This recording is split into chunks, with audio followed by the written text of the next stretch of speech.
One of the key stats that haunted the UH football team last week was its lack of conversions in the red zone. Against Utah State, Hawaii was just 1 for 5. Yesterday against New Mexico State, big improvement. UH was 5 for 8, and it led to a season-high 42 points. Yeah, we finally put some points on the board, especially after last week. We worked on the red zone stuff.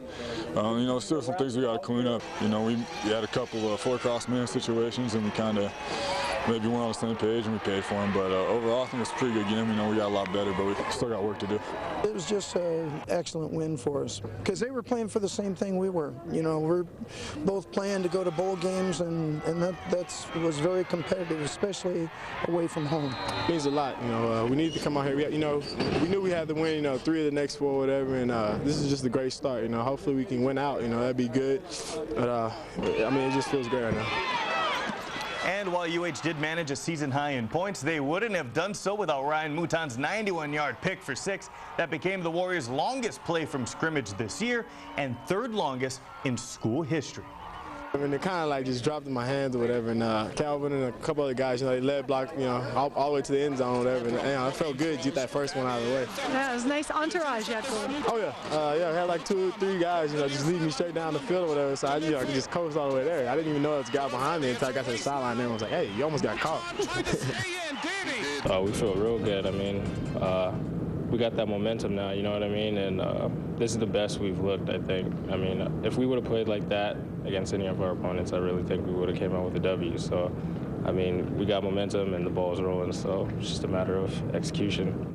How's it going, everybody? After 10 days on the road, Warrior football team returned home today, having split their final road trip of the season following yesterday's 42-30 victory over New Mexico State. Now, UH improved to 5-0 all-time against the Aggies, where the Warrior defense picked off the WAC's leading passer Chase Holbrook twice, including that interception by senior Ryan Mouton, returned 91 yards to the house. On offense, Hawaii put together its best statistical game of the season, with junior college transfer Greg Alexander picking up his first career victory as a starter, finishing a solid 26-32 for 288 yards passing and 3 total touchdowns. How big was this win? I think it was big for confidence, especially for the offense. We put a lot of points on the board this week. We just made a few mistakes, but it was a big improvement from Utah State, and I think it's going to do as well.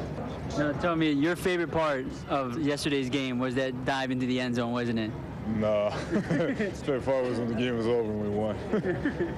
What does it do for the team when you see your quarterback, Greg Alexander, dive into the end zone that way, get spun around? What does that tell you? The defense guy, it definitely sparked us up. We was excited. We was all watching, and, it got us motivated to go out there and, get the ball back for the offense, however he does it, it looks really unorthodox, but he definitely, he's a great runner and he's a scrambler, and, it's something that we like to see.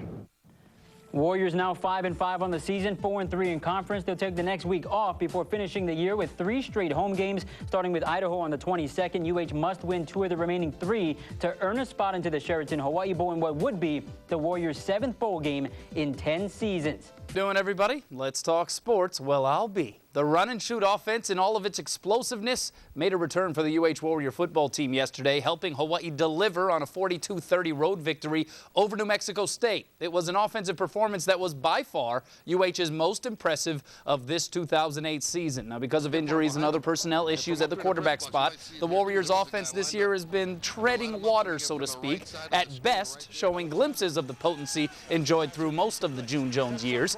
But in his 3rd start, quarterback Greg Alexander had the O moving. The transfer from Santa Rosa Junior College went 26 for 32 for 288 yards and 2 touchdowns. He also ran for a score. Kealoha Polaris returned from injury to catch 10 passes for 90 yards and a touch. Running back Daniel Libre scurried for 88 yards and 2 TDs, while the defense even got in on the point producing thanks to Ryan Mouton's 91-yard pick 6. Warriors led 35-17 by halftime and rode that lead home, improving to 5-5, 4-3 in the WAC. Upon the team's arrival back here in the islands, the talk was about that offense. I think it was big for confidence, especially for the offense. We put a lot of points on the board this week. We just made a few mistakes, but it was a big improvement from Utah State, and I think it's going to do as well. We feel real good.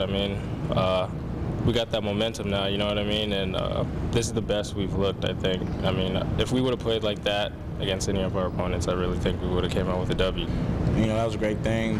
Greg and, Keelan and all the offensive line, they did their jobs, and, we scored, 40 points on them. So offense has come along, and, we knew it took time, and, they're finally starting to unravel. Alexander's effectiveness as of late throwing the ball has been complemented by his savvy scrambling ability. Oh, and he can get pretty nuts with it too, getting airborne on a 2-point conversion in yesterday's first half. I just kind of took off and the guy went low on me, so I think that's the only way I was going to get in is I went over the top and the guy hit me and I kind of spun around. A lot of people don't think he can move like he does, but he be out there giving defenders the moves and running through tackles, man. It's definitely exciting to see him out there do his thing. You don't really see quarterbacks doing that kind of stuff. He's out there juking people, making a miss, diving. I mean, that guy's amazing.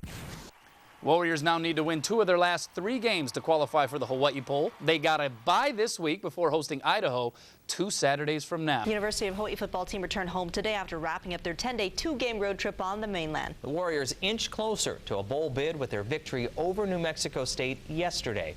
KHNO News 8's Brian Ojima was there when the team came home and joins us live with reaction on the win.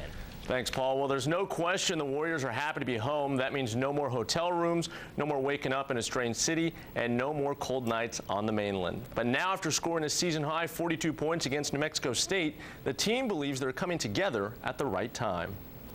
It's a win the Warriors desperately needed to keep their bowl game hopes alive, and they didn't disappoint, scoring a season-high 35 points in the first half and racking up 447 yards of total offense. It was a great victory. We came out and executed this week, and a lot better than the Utah State game. We got on the red zone and put points on the board, and when we execute in the red zone, it makes all the difference in the world.